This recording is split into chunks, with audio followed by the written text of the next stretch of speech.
As an Oslo guide, one of the places that I love to walk around, both with tourists and myself, is here at the Akershus Fortress. The Akershus Fortress certainly brings you back to another time. You can truly feel the history when walking around here at the Akershus Fortress. We don't really know when they started to build the Akershus Fortress. We know that it was late 1200, and we know that in 1308 it was strong enough that it would withhold an attack from the Swedes. What I love that when you're looking at the Akershus Fortress, that you can see that history is all the time changing, that nothing is constant.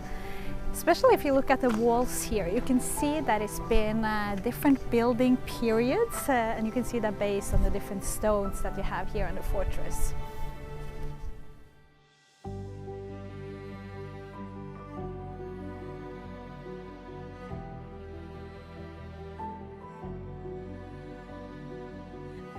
For me, that is born and raised here in Oslo, I just love how the city has developed in the last years.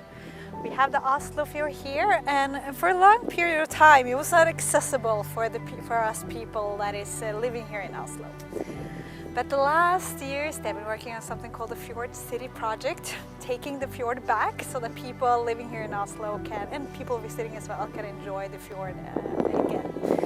So now there's many saunas that is placed around the Oslo Fjord that you can use all year round, and it truly brings life to the area, even in the winter time when it can be a bit cold and icy on the inner parts of the Oslo Fjord. I also love here in Oslo that you have this great combination of old meets new. You have the Akershus Fortress dating back to the year 1300s. You have brand new buildings.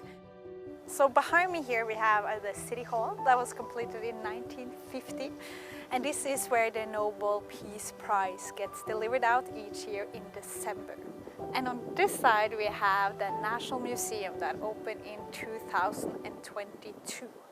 It's a huge, amazing museum where you can see, among other things, you can see Edvard Munch's Scream.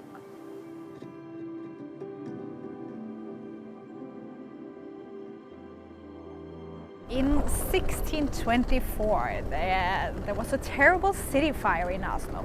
Oslo was actually founded about a kilometer from where we are right now in year 1000.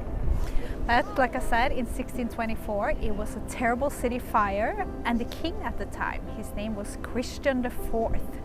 He decided, or he ordered, that the city of Oslo would be moved to where we are right now. So behind me here you have his glove or his hand pointing to this area, stating the famous words, "This is where my city should lay." The reason why he wanted to put it here in this area is that because we're right behind the Akershus Fortress. So placing the city here would provide better protection of the city, especially from those Swedes who had a tendency to coming over here. So this in 1624, this was the main square of Christian IV's new city. Christian IV, he decided to name his brand new city here Christiania, after himself, of course. Oslo was called Christiania for over 300 years before we changed it back to its original name, Oslo.